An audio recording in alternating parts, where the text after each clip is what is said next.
Значит, после этой экспедиции мы поняли, что у нас все нормально, мы можем готовиться.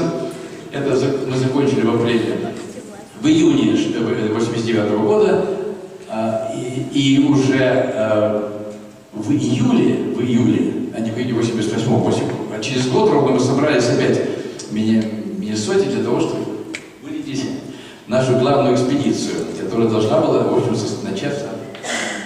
Вот, пожалуйста, чем это мне советствует? Монти. Это одна из собак наших, гренландские собаки тоже были, вот очень крупные. Это вот одна из тех, я улыбку его всегда так вот показываю, потому что она симпатичная, правда? Вот, у нас все были, я говорю, морозостойкие собаки, но вот единственное Монти, я один раз застал, перебегая из палатки. В палатке было минус 40, было тихо, не дуло. Он лежал на спине, раскинув лапы на снегу. Вот он. Все остальные тоже как бы, но когда не дует, вот он лежал, показывая, что ему здесь хорошо. Вот он был в одной пляже со своим братом. А вот наша бригада, которая сформировалась вот уже перед самым этим. Значит, я подписал, значит, видите, какой у меня флаг. А? Вот, значит, здесь новенький для вас кто? Вот, собственно, да, это Кейза, значит, Йен, Джефф, и вот этот человек, он попал к нам, его зовут Чин Дахо, из Китая, профессор герцологии. Он попал к нам в самый последний момент. В Гренландии он не участвовал. Но нам нужно было найти 6-го человека, потому что у нас идея была походу, что 6 человек, парами 3 пары, там, каждая пара в палатке, 3 упряжки и так далее. И вот, поскольку Китай тогда очень активно проявлял такую активность в Антарктике, было решено пригласить участников из Китая. Вот. И нам сначала сказали, вот будет у вас такой чемпион по лыжам, будет забыл, ну, в мире китайский, никто не может запомнить. И вдруг, вместо того человека, которого нам обещали, у нас появляется на сборах буквально за месяц, появляется вот такой профессор герцологии, который ни разу в жизни вообще на лыжах не стоял.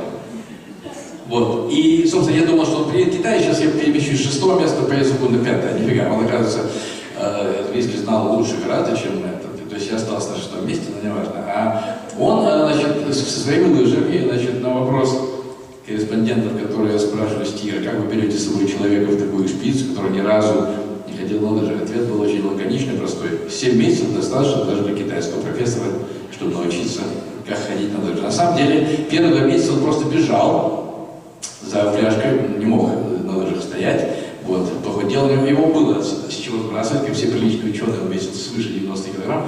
Вот, но, в общем-то, он стал после этой экспедиции самым мощным лыжником среди всех геологической науки. Вот мы здесь как раз на старте в Миннесоте, в наших сборах стоим. А вот здесь, немножко сейчас во всем мире, я вам покажу просто, это дает все понятие о том, как это все. Значит, ну, в этой аудитории, я думаю, я не буду спрашивать, знаете ли, кто был первым на Южном полюсе, но, это, конечно, это знаменитый великий Амундсен, 911 год. И вот вторая экспедиция Скотта. И вы знаете, какая трагедия разыгралась на обратном пути с экспедицией Скотта. И все потому, что британцы, опять же, в силу консерватизма, не верили в собак. Они не верили в собак, хотя собаки в Антарктиде и Гренландии это наиболее адекватный, самый надежный способ передвижения. Поэтому он использовал сначала мотосани, потом пони. Эти пони у него на второй день там остались. И, в общем-то, Скотт тащил, его экспедиция тащила все сани за собой. Амундсен создал продовольственные склады здесь для собак буквально до 85 градуса. И за 90 дней он прошел маршрут от побережья до полюса и обратно, и обогнал Скотта на целый месяц. Ну, вы знаете историю, значит, в декабре, 11 декабря Амундсен пришел, 12 января пришел Скотт, и он увидел там палатку Амундсена. Это, конечно, сыграло роковую роль, потому что они поняли, что они не первые, и это деморализовало зов, хотя люди совершенно феноменальные. Силы духа, и обратно, вот в этом районе, примерно, не доходя 20 километров до склада с продовольствием, они все замерзли, все люди погибли. Скотт, экспедиция Скотта. Вот, и к их палатке смогли добраться только через 6 месяцев, вот, и застали их все, как они там были, там их похоронили. Вот. А это было вот 2 таких. После этого, да, я забыл сказать, что еще был такой великий путешественник, как вы знаете, Эрнст Шеклтон. Слышали? Да? Вот. Он тоже англичанин, он в 909, за 2 года до Амундсена, он с командой дошел по этому маршруту, он дошел до 80, почти 88,5, то есть 150 километров оставалось до полюса, но он понял, что если он продолжит путь, то он не вернется. Великий человек, у него никто в экспедиции никогда не погиб, у Шеклтона. Вот, потом отдельная история, если будет интересно, я расскажу. Ну вот, а потом, значит, идея Шеклтона в 2014 году была пересечь Антарктиду вот из моря Уэдделла вот сюда, вот в эту сторону, но она не осуществилась, потому что его корабль был раздавлен льдами, и, в общем-то, они чудом спаслись. Но эту идею притворили в жизнь совместная британско-новозеландская экспедиция Хиллари Фукса. Они вот шли навстречу друг другу с моря Уэдделла и отсюда. И шли они на снегоходах, на таких тягачах.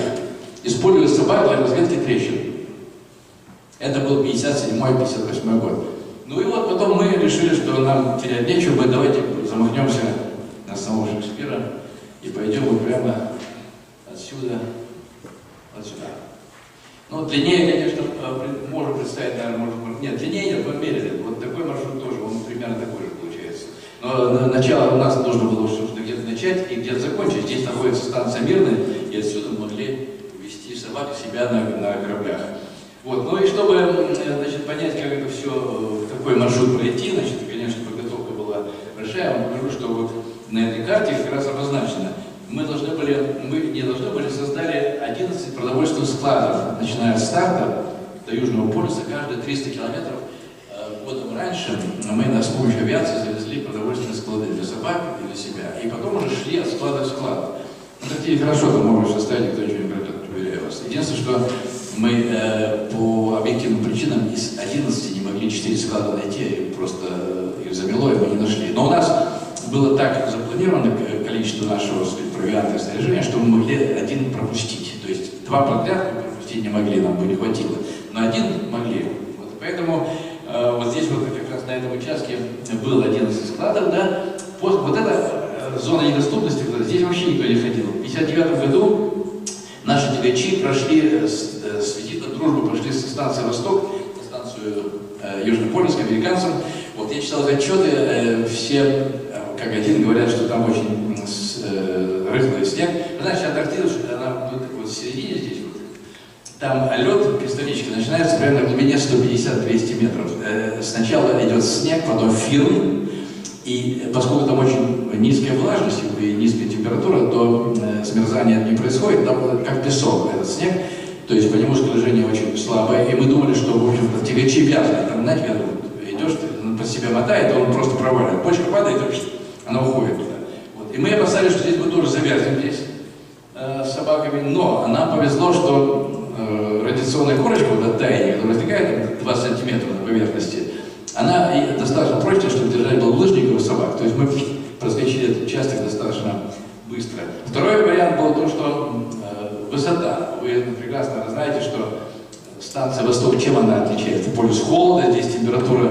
Пока этот рекорд официально не побит, минус 89,2 градуса было установлено в июле 1983 года, но это зимой. Значит, мы рассчитывали пройти вот этот участок максимально удобное время, то есть летом, когда температура там поднимается до минус 40. Вот. И здесь второй фактор – это высота.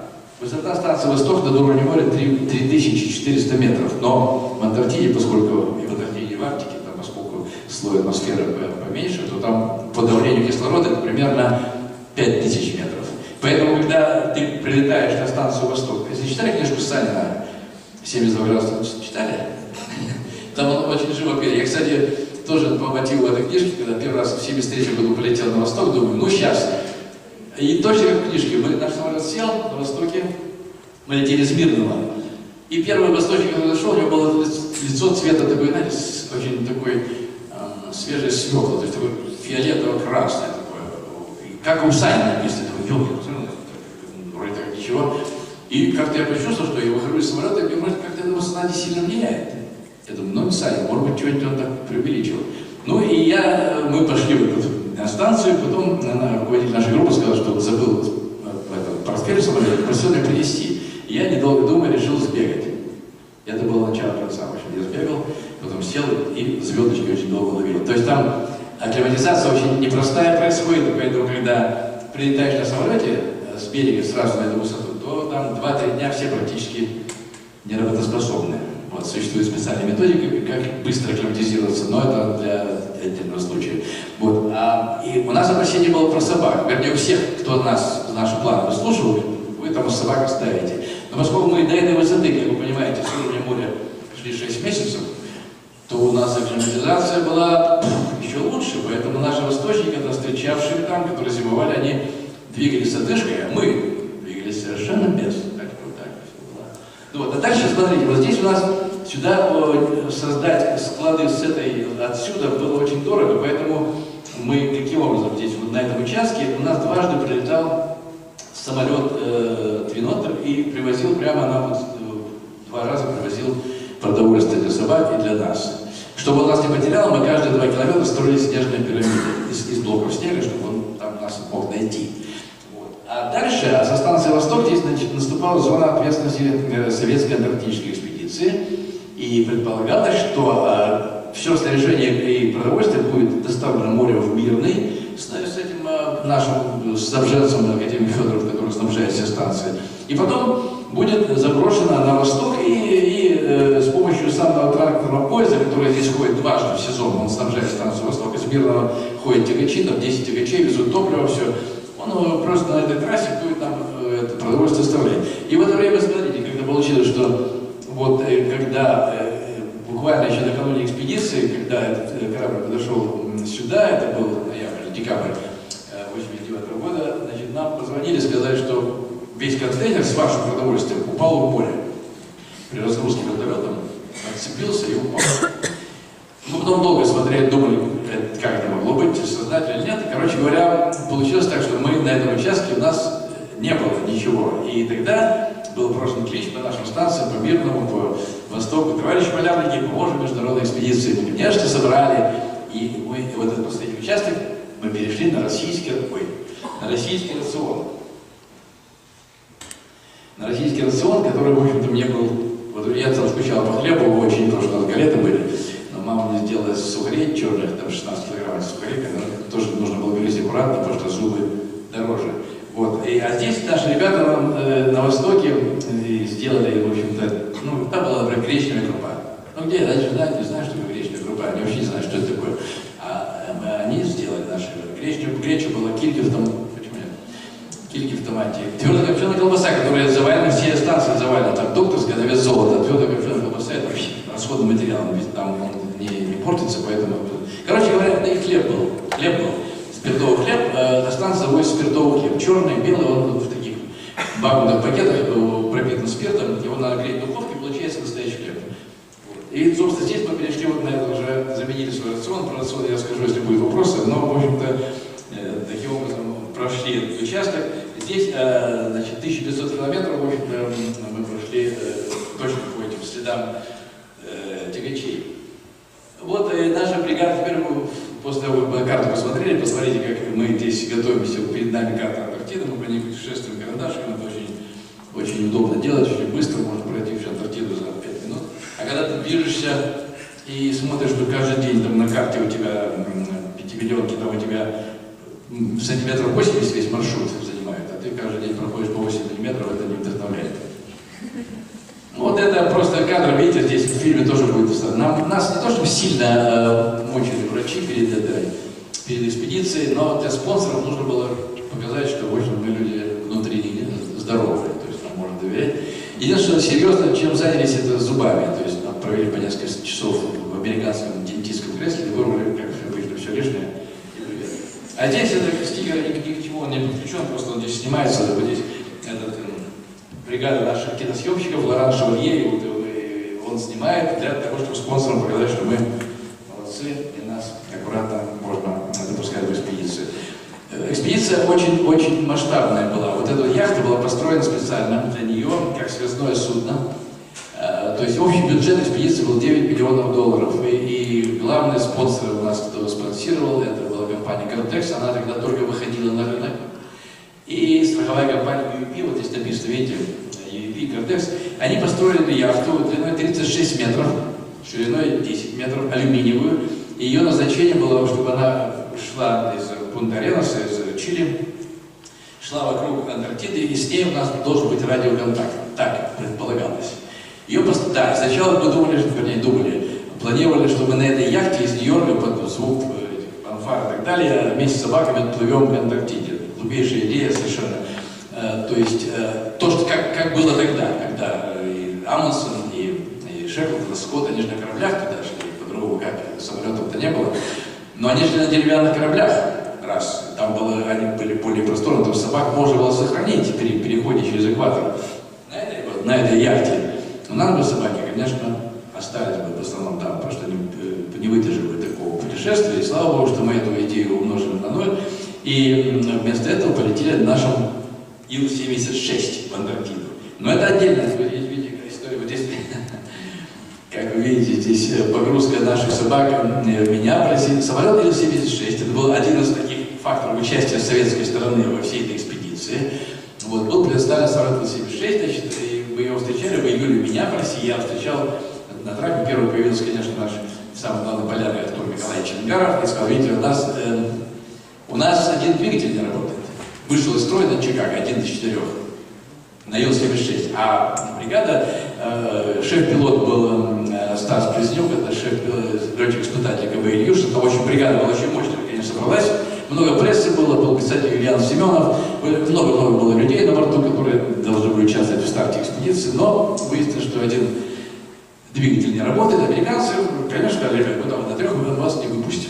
Короче говоря, там 2 ночи наши механики бортовались с тем, чтобы, в общем-то, на какой-то период режим вывести, чтобы американцев отпустили. Показали им, да, но все равно знали, что нам дальше лететь на 3 двигателях нельзя, поэтому полетели через Майами на Кубу. На Кубе единственное место, где были двигатели для Ил-76. Вот, мы надеялись там их получить, собственно. Но на Кубе был самый неприятный инцидент всей экспедиции. Мы попали туда и столкнулись с этим таким, социалистическим пофигизмом совершенно. Нам запретили собак с самолета выводить. В июле на Кубе, представляешь, что делать, да? 37-35 градусов в тени. Вот, сказали: вот кондиционер пусть работает. Но, короче, кондиционер вести бы сломался. В общем, так я сокращаю эту историю, но 2 собаки мы потеряли. Там, на Кубе, от перегрева. Они умерли. Вот, но и нас просто как-то ситуация страшно разозлила, расстроила всех. В итоге с помощью известного Семенов пошел к Фиделю Кастро, Ильян Семенов, чтобы нам дали рефрижератор, чтобы туда собаку поместили. Но это уже все затягивалось, значит, мы ограничились тем, что собак отвезли в зоопарк, там их, в общем-то, им было спокойнее. Вот, а сами приложили максимум усилий. Николай Дмитриевич Таликов, этот коммерческий директор этого КБ Южина, по-старому говорит: я знаю, чем этих кубинцев. Их просили просто подвести двигатель под самолет, все. Даже мы сами все сделали. И все это тянулось. В итоге сейчас вечером стоит с видом, ящик водки, потом на конце концов двигатель поставили. И мы полетели через Перу в Чили. В Чили как раз это был первый самолет советский после того, как к власти пришел Пиночет. Вот. Но тем не менее, разительный контраст по уровню встречи в Чили с нашими кубинцами. Там нас встретили очень хорошо, собака прилили в самый хороший ангар, и нас самих, в общем-то, приветствовали изо всех сил. И потом мы полетели уже в Антарктиду, и еще один здесь момент был, что вот полоса, на которой вы сейчас видите стоит наш самолет, полоса на острове Кинг-Джордж, она всего 1300 метров длиной, и обрывается с 2 сторон с торцов такими довольно приличными обрывами. Если вы знаете, я расскажу, для этого самолета 2500 минимум полоса должна быть, чтобы он сел. Вот. Но поскольку у нас был летчик-испытатель, значит, он сказал: я, значит, сначала пройду, посмотрю, потом коснусь, посмотрю какое сцепление, потом буду садиться. Я так этим своим говорю: мы сидим в салоне, это же не пассажирский самолет, там иллюминаторов нет. Там только 2 маленьких есть. И я говорю: ребята, сейчас мы подходим к станции, говорю: сейчас мы пройдем, потом сойдем, вдруг какой удар, это вы стиль удар. Двери все распахиваются, значит, запах горелой резины, сразу туда катится туда. И потом выяснилось, что он решился, Стас решил сразу сесть, он его за 4 метра до торца ударил, чтобы скорость погасить, до торца полосы. И таким образом остановился. Но Стигер в своей книжке позже написал, что самым страшным моментом экспедиции была посадка на советской станции, на чилийской станции Кинг-Джордж.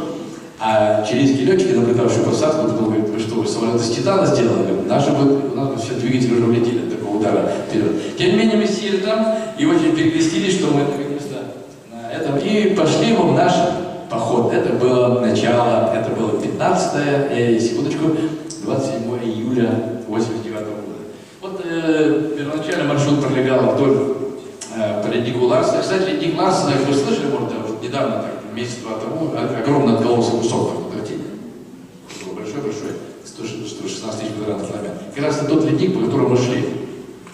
Он так, из-за этого потепления он начинает ломаться. Вот так мы шли, видите, здесь начало было очень неплохим таким, поскольку по шельфу леднику, ледник, он плоский, да, практически можно идти хорошо, и практически на уровне моря.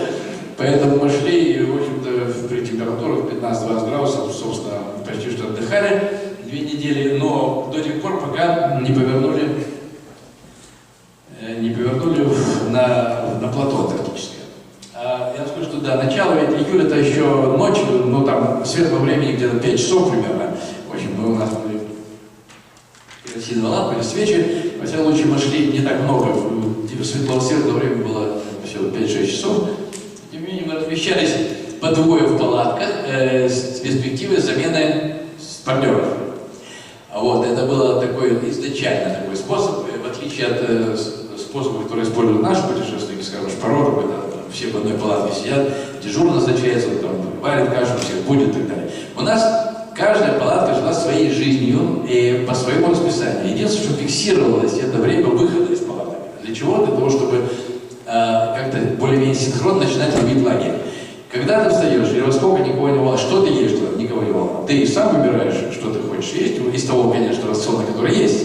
Вот. И часть народа в том, что, скажем, если выйти на 8:30 уже выйти из палаток, то некоторым надо в 6 встать, некоторым надо в 8:15. То есть здесь никто не ограничивал.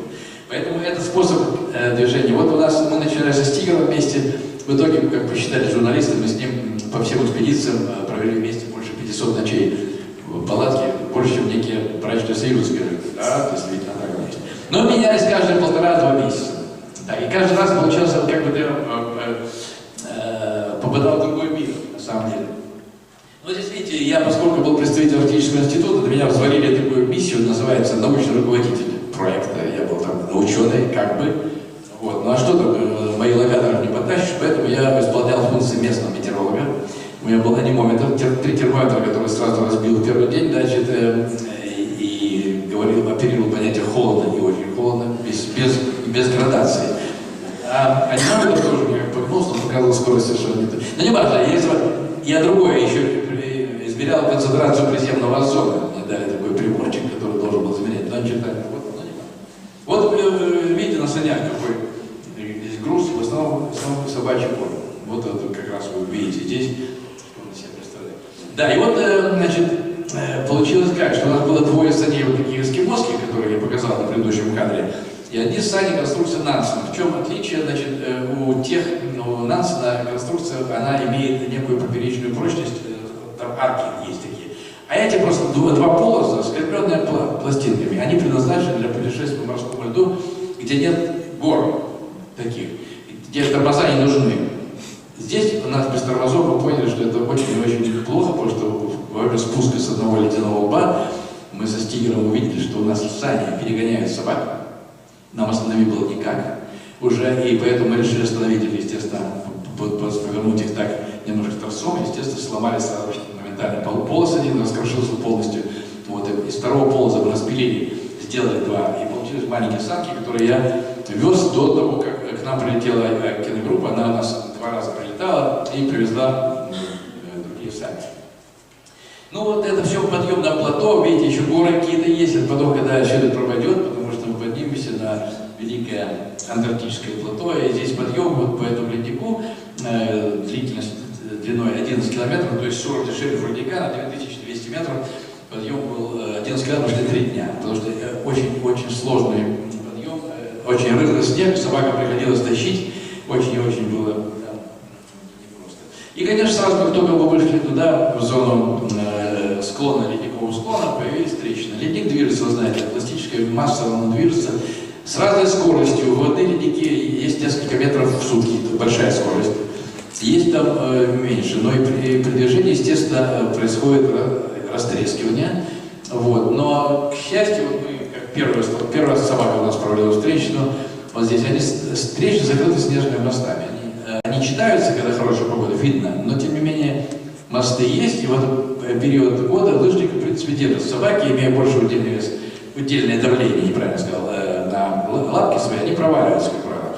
Вот она провалилась, видите, туда вот. Но слава богу, что поскольку движение ледника происходит с разной скоростью, то там вот на окраинных склонах там нет таких трещин, которые попадаются внутри, где там провал, как вся география, там несколько сотен метров. А здесь вот 20-30 метров такие, там карнизы, балконы.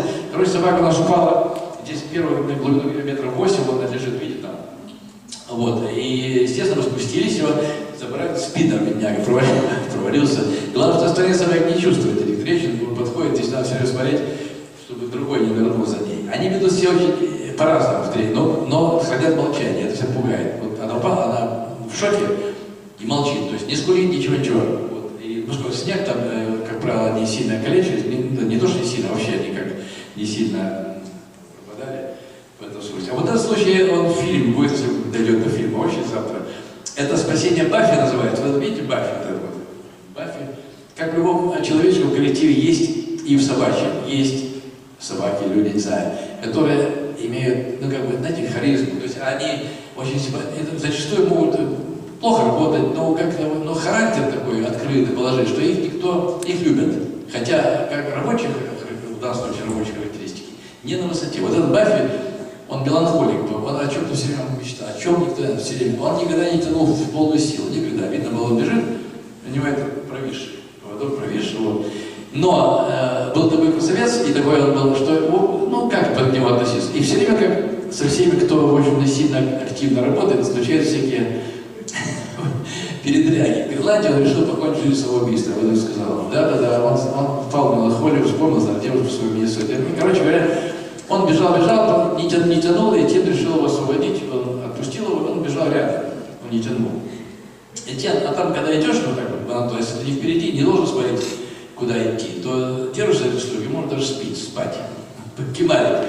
Ну, Этьен за кемарит смотрит, нет этого Баффи, он повернулся, и где-то метров в 300 тот лежит на снегу, свернувшись, решил остаться.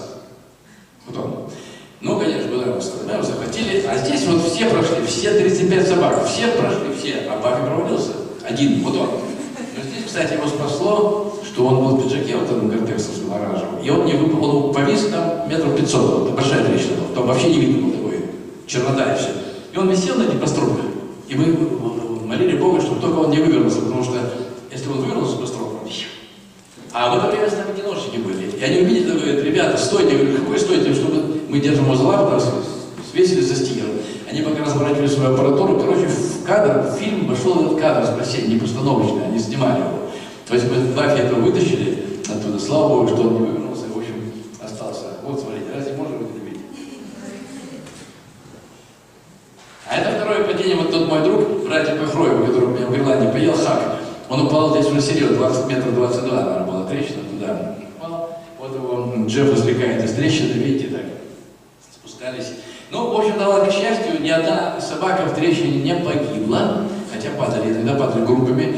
Вот, и егерь, помните, сказал, профсоюз Лидер, это единственный, кто пытался вылезти, потому что все остальные, мы это рассмотрим, 4 собаки провалилось, значит, и егерь был сверху, 3 внизу, и мы заглянули в трещину, этот пытается вот за стенки вылезти, ну, куда он вылез? 3 человека, ну, короче говоря, по-разному. Некоторые сверяются, либо некоторые пытаются бороться. Ну, просто несколько кадров из нашей жизни, простой быт вот в этой палатке Нурсветовской. У нас 2 человека, видите, здесь 2 спальных мешка по краям, в середине вот это вот, так называемый, стол, здесь двухкомфорочный, примус бензиновый, вот здесь все висит, сохнет, и так далее, и так далее. Вот это как раз палатка Стигера и Дахо. В этот период я был с Этьеном в одной палатке. Этьен такой философ, философический. Но у нас был центр коммуникации, потому что у нас общение было на коротковолновой станции французская, военная. Вот, и мы выходили в эфир регулярно. Яхта, естественно, пропала. Они, взяв 3000 бутылок вина из Франции, они дошли до этого и пропали со связи, их не было. Но поскольку в Антарктиде в ту пору у нас было станций зимовочных, причем по периметру, то они все знают прекрасное время, когда мы работаем, и как только мы кричим в эфир, сразу видите, как-то перекрикаем всех остальных. И те говорят, здесь можно хоть раз сказать, выйти в эфир, чтобы ни одной русскую речь не слышали. Не выйдет ничего. Здесь сразу все выйдет. Тогда было так, действительно, все наше было. Сейчас, к сожалению, немножко отступили от этого. Но у нас все новости здесь были иногда, когда прохождение. Но я вам скажу, что мы свои координаты узнавали последними. То есть, я скажу, что GPS не было. У нас был Аргус, маячок, который посылал сигнал туда, со спутника в Центр обработки данных в Тулузе, во Франции, оттуда в пункт Аренас, и потом по радио мы получали свои координаты, спустя сутки, наверное. Если, конечно, связь была. Если не было связи, мы шли по счислению, здесь уже можно было ошибиться. Ну, это уже ледниковое плато в Антарктике, это просто, вы знаете, идет как вот точно в пустыне. Барханы, дюны бесконечно. Забираешь, думаешь, что там новое, нет, то же самое. Все подъем плавный. Это тоже снимки для спонсоров. Мы, к счастью, не использовали вот эти вот собак, потому что там не было нужды. Это не морской, вот это мокнет, это все, а здесь не надо было. Но один раз все-таки пришлось сделать, и у нас собака потеряла лапу, потому что перетянули ей. У нее случилось обморожение, потом мы отвезли ее в этот пункт Аренас, там она ампутировала. Вот у нас из всех было 35 кобелей, всего одна девушка успеется, вот Тьюли, она, больше никого не было. Вот она. Очень умная собака. Вы знаете, что она сбудует мнение, что вожак должен быть самый крутая собака, крутой пес, который там разбирается, всех ставит на свое место. Нет. Самые лучшие вожаки это суки, конечно, как у нас женщина знает, куда идти, гораздо лучше, чем мужчины, да. Иногда, значит, вот. И здесь, значит, главная задача вожака это слушать каюра и не вступать ни в какие перебранки ни с чем. Потому что, особенно это морскому льду важно, когда упряжка должна идти строго в команде быстро, потому что может провалиться. Здесь тоже, вот она, когда шла она впереди, я никогда не боялся, что я как бы потеряюсь. Потому что иногда, когда плохая видимость метет, уходишь, смотришь, вокруг никого нет, стоишь, ждешь, минут через 5, из тумана, пух, морда, прям тебе в колени. Пару раз мы меняли, Тюли отдыхала, мы оставили кобелей, и если сильно встречный ветер, то они поворачивают куда надо, и им пофиг, куда надо идти, вот они, так вот получилось. Эта Тюли у нас, естественно, забеременела, а до начала, как получилось, что там? Первый полтора месяца, естественно, значит, когда все были в форме, все кобели, в форме, они еще не устали, они еще были так сильно уставшие, вот она где присядет, вот пока не все в 35 не понимают, никто даже не идет. Вот, через 2 месяца смотрю, как-то интерес пропало, все только не бывает. Но потом мы отправились, там будет там, из промежуточного лагеря, отправили на несколько собак на отдых туда, в пункт Аренас. Они там месяц пробыли, вернулись свежие и с совсем иным восприятием жизни. И мы потеряли немножко бдительность, конечно, и очень Тюли попалась, значит. А мы смотрим, как-то она немножечко так погрустнела, немножко стала плотнее. Вот. Мы нашего доктора Этерна, она была беременна. За нее это что? Это просто много ест, это врач наш. Никто не знал, сколько ты дальше, сколько беременность длится. На всякий случай было смотрим, какие шутки в сторону. Значит, бах, в это время самолет у нас был попутный, мы ее отправили на станцию Востока. Наши друзья были рожать. Хорошие были. На Востоке вообще женщин не было, никогда еще беременный приехал. Вот, значит, и там полярный, там начальник был Саша Шереметьев, мой друг, покойный, к сожалению, ныне. Вот он на радио говорит, видите, мы его поместили в лазарет, там, дайте темный угол, пусть он что-нибудь. Короче, мужики все, которые там на Востоке, они там принимали самое деятельное участие в этом роде сооружения. В итоге она родила первого, потом второй мертвого, то есть она съела щенков. В общем, короче, 4 щенка было, но у нее лактация наступила, она решила таким образом эту проблему и, в общем, продолжила с нами путь. Но роды на Востоке состоялись, на самом деле. Это вот Тьюли. Потом позже, в сентябре, она родила 9 хороших щенков, и старшего назвали Виктором. Пожалуйста, если вы видите, у нас как бы, да, я долго, да, у нас одежда, мы отличали друг друга. У каждого был свой цвет одежды, это по замыслу дизайнера. У нас фирма North Face была спонсором, представила нам комплект одежды. Значит, оранжевый был у Стигера Этьена, зеленый у Кейса Джеффа, а у меня и нашего друга из Китая были фиолетовые. Но здесь иногда просто одевались в одно и то же. И, ну, и надписи говорят, то, что ты мог понять, с кем ты разговариваешь. Вот один из складов, про который я говорил, вот его за эти 8 месяцев настолько плотно закрыло снегом, уплотнилось, что там ветра в Антарктике очень сильные. Мы на часа 3 раскапывали этот склад. В этом, видите, вот, содержимое склада, и здесь мы в этой яме. Вот этот флаг 3-метровый, он был только виден вот так вот немножечко. То есть замело снегом плотно. Но мы нашли. Волонтеры, которые собирают для нас продовольственные эти склады, они почти в каждый клали бутылочку виски. И у нас было правило, кто первый увидит этот флаг, тот и получает. Но поскольку кроме этой экспедиции, кроме меня и спортсмена, моего друга из Америки, никто не убивал, то, естественно, даже если бы мы не замечали, то это все перекочевывало к нам со Стигером, и мы, в общем-то, отдавали этому должное. Хотя я скажу, что злоупотреблять сильно нельзя, поскольку если идти на следующий день, то надо, конечно, быть в такой форме. А вот это такой склад, который был поставлен на ветреном месте, его не занесло, вот он здесь как есть, вот, торчал, но это было очень холодное место, кстати, около горы Рекс, и здесь, в общем-то, у нас одна собака была, ее купили в эскимосском поселке, у нее была кличка из 24 согласных букв, никто не мог произнести, и здесь как раз я предложил Стиву переименовать в честь этой горы, и у нас в России очень много рексов всяких, давай назовем, почему нет? И он своей легкой руки стал крестиком, и он с нами потом пошел через Северный полюс. Кормление собак – отдельная история. Здесь, видите, мы сначала привязываем их вот на этот доглайн, вот так вот, один конец около нас, другой конец на снежном якоре, и потом вот эту форму бросать. Но причем здесь очень надо, собаки знают эту процедуру, и здесь тоже как, ты взял эту коробку, не идешь последовательно вдоль линии, но сразу было 2 куска бросить самым дальним собакам туда, где снежный якорь, потому что они прыгают в ожидании корма, и снежный якорь вырывается, и тогда, если ты не успел, то это все 12 человек вокруг тебя с такими клыками начинают очень неприятно клацать, потому что корм у тебя в руках, поэтому надо очень быстро бросать туда, чтобы тех успокоить, а потом спокойненько давать. Ну, вот такое случалось, когда якорь вырывали. Пожалуйста, Чарли отдыхает. Это менее приятная погода. Я скажу, что вначале очень сильно дуло у нас. Мы в сентябре 16 дней, наверное, не могли двигаться из 30, потому что сидели в палатках, держали их, должны быть 40 метров, там просто никуда было не выйти. Потом мы поняли, что мы отстаем от графика уже на приличный, при решении идти, если видимость лучше 100 метров, то мы в любую погоду шли. На промежуточном лагере получили миллион писем от этих защитников животных с угрозой нас убить, когда мы вернемся за издевательство по отношению к собакам. Но я вам скажу, что этим собакам, это вот такая жизнь, она нам как раз это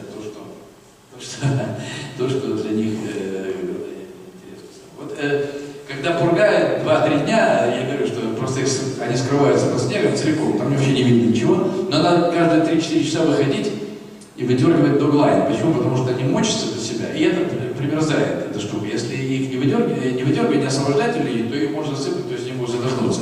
Поэтому надо так освобождать, чтобы у них была возможность встать. Вот. Ну вот, зато им хорошо. Мы в последнюю очередь будили собак. Мы сначала собирали лагерь, все упаковывали, потом начинался эта вот побудка рукой. Вычисляют тебе лицо сначала, потому что где-то ты потом вытаскиваешь лицо, как вы видели в том кадре. Все, пожалуйста, вот так вот. Вот это тот лагерь «Патриот», на холмах «Патриот», где находилась логистическая база вот той компании, которая занималась нашим снабжением. Она, собственно, не только наша, она ведет давно бизнес в Антарктике, организует экспедиции. И вот мы в их лагере там впервые смогли распрямиться в полроста, даже принять некое подобие души или что-то поить. Вот тонны корреспонденции, которые мы получили. А профессор все-таки он занимался своей наукой, собирал образцы снега, в общем-то уникальный материал собрал, поскольку только таким способом, двигаясь пешком, можно собрать образцы снега, которого как вот каждые 30 километров собирал, потом 10 лет это анализировалось в лабораториях, вот, и в итоге он, в общем-то, получил очень мощный результат по содержанию всяких тяжелых металлов и всяких примесей в Антарктиде. Вот. И вообще профессор продвинулся больше всего. Он после этого стал министром гидрометеорологии Китая. И ушел со связи на 10 лет. Вот. Ну, не отвечал на такие письма, там мы переписывались. Когда его выгнали, когда ему стало 65 лет, он опять вернулся. Вот Стигер. Мы готовились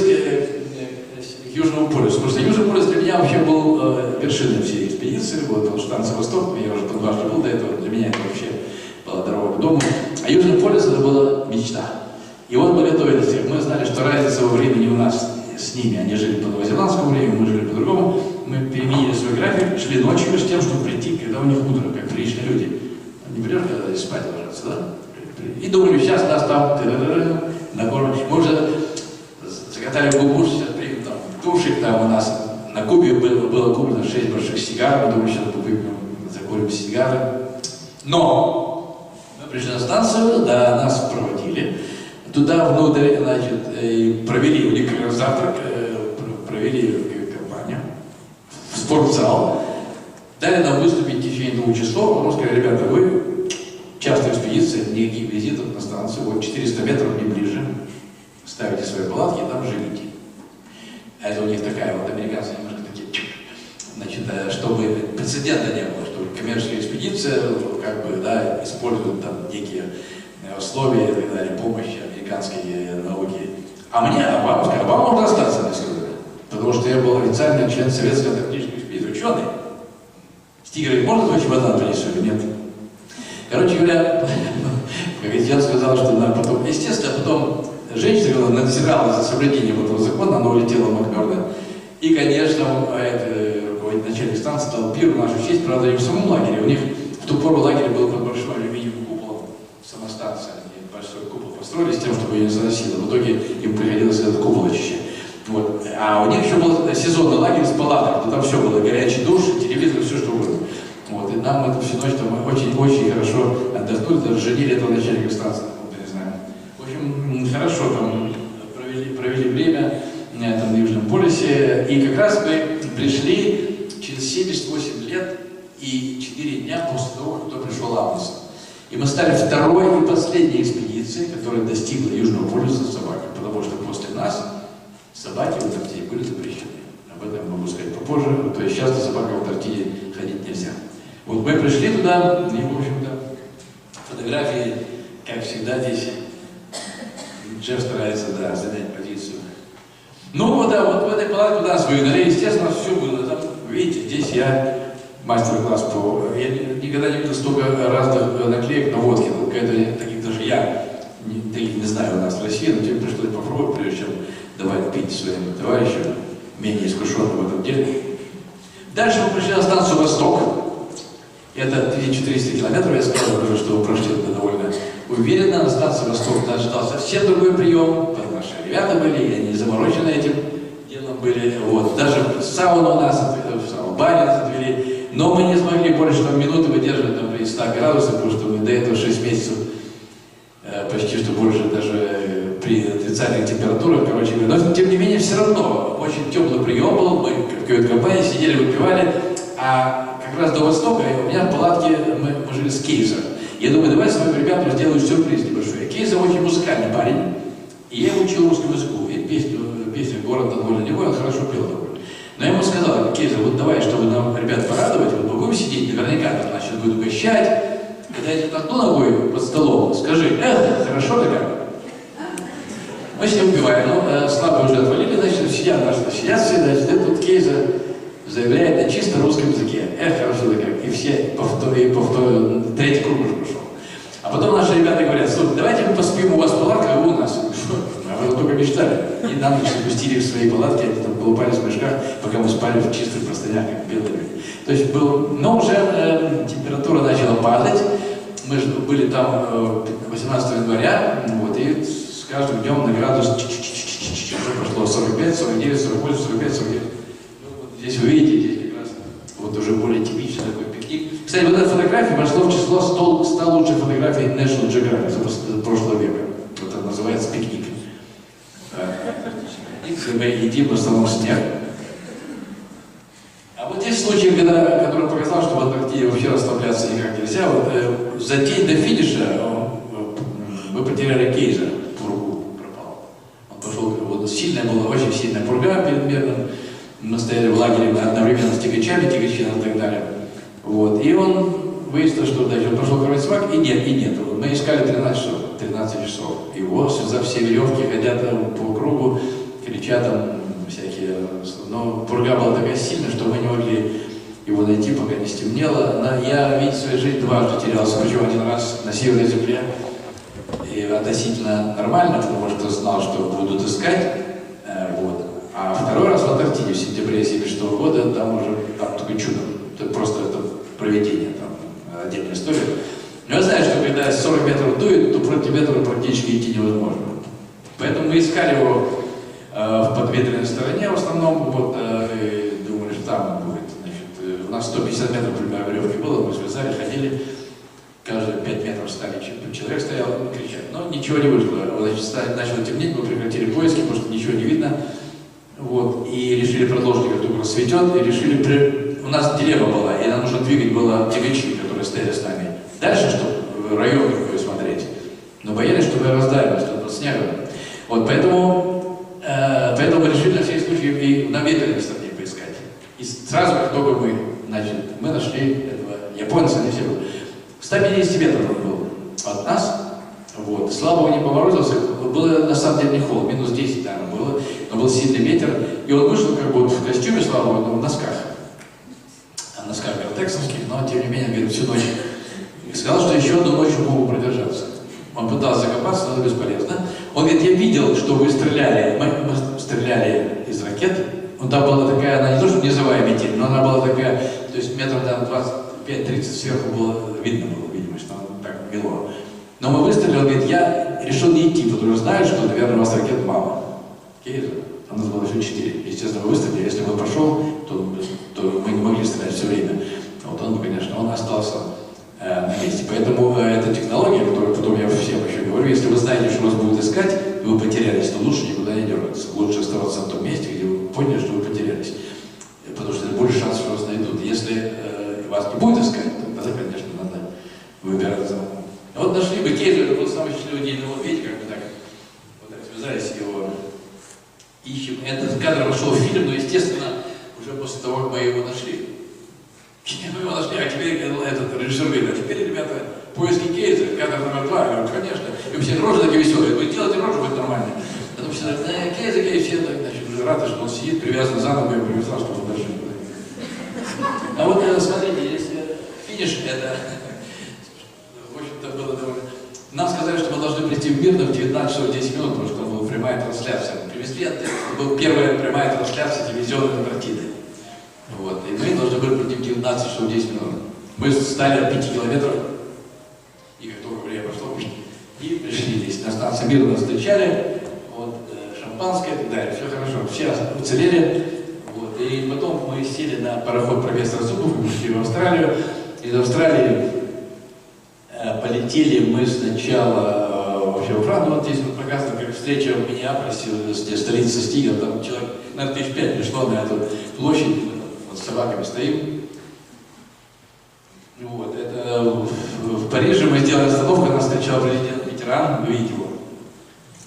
Значит, мы разрешили взять 2 собак, ведь здесь дворец, мы взяли Сэма, Пенду, и с нами президент провел полчаса, он угостил еще и шампанский, был хороший прием. Это я додумался, конечно, поскольку он на французском языке. Вот. После этого нас в Белом доме принимал Джордж Буш с супругой, вот он здесь стоит, и Барбара. Здесь интересно, Стигер проявил все чудеса дипломатии.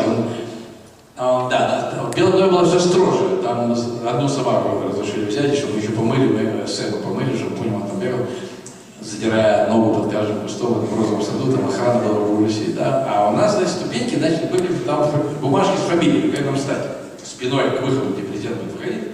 Выходит Барбара, говорит, Джордж, я никогда ни за что не поверю, что эти симпатичные ребята могли совершить такую дурацкую экспедицию. Значит, у нас были для них приготовлены костюмы с надписью, те же самые, Джордж Буш, Барбара. Стигер ныряет в карман и говорит, вытаскивает кусочек такой, говорит, Барбара, вот мы нашли здесь кусок метеорита в Антарктике для вас. Я никогда не видел, что мы что-то выходили. Но тем не менее, очень мастер. Барбара, видите, большим удовольствием изучает подарок. Вот снимок, видите, Сэм стоит, сидит, издевает. Это вот на ступеньках Белого дома. Потом у нас было турне в Китае. Китай вообще был встреча как рок звезд. Там на части разрываете, пионеры, бесконечные какие-то митинги. в университетах и так далее. Все стали почетными гражданами города Ланчжоу, где родился Дахо. Теперь я могу туда переехать, прописка есть. У меня есть специальная бумага, прописка в Китае. То есть были, да, вот с президентом Китая, и были в Японии, там премьер-министр Тофико Кайфуна встречал, а наши не могли определиться сначала, как среагируют. Потому что сначала было часто экспедиция, вроде какой-то прием был. Когда вот нас начали принимать, значит, наш Членгаров говорит, я организовал встречу с Горбачевым. Значит, мы приезжаем в Москву, Горбачев заболел. Хорошо, значит, будет с вами встречаться Шеварнадзе и Лукьянов. Нас привели туда, на Шеварнадзе мы там беседовали, потом с Лукьяновым, потом полетели в Питер, там, с Собчаком, такой очень большой тур был такой. Вот. И это вот как раз собака замечательно, на этом заканчиваю, потому что я вас утомил уже, заканчиваю рассказ на фотографии этой замечательной собаки, которая долгое время была, и еще осталась единственная собака, которая была на 2 полюсах, была принята 2 президентами Франции и США. Простой человек, его нашли на помойке во Фрамишере. Вот и все, и он про такую карьеру сделал. Замечательный пес. Спасибо за внимание, если у вас вопросы, большое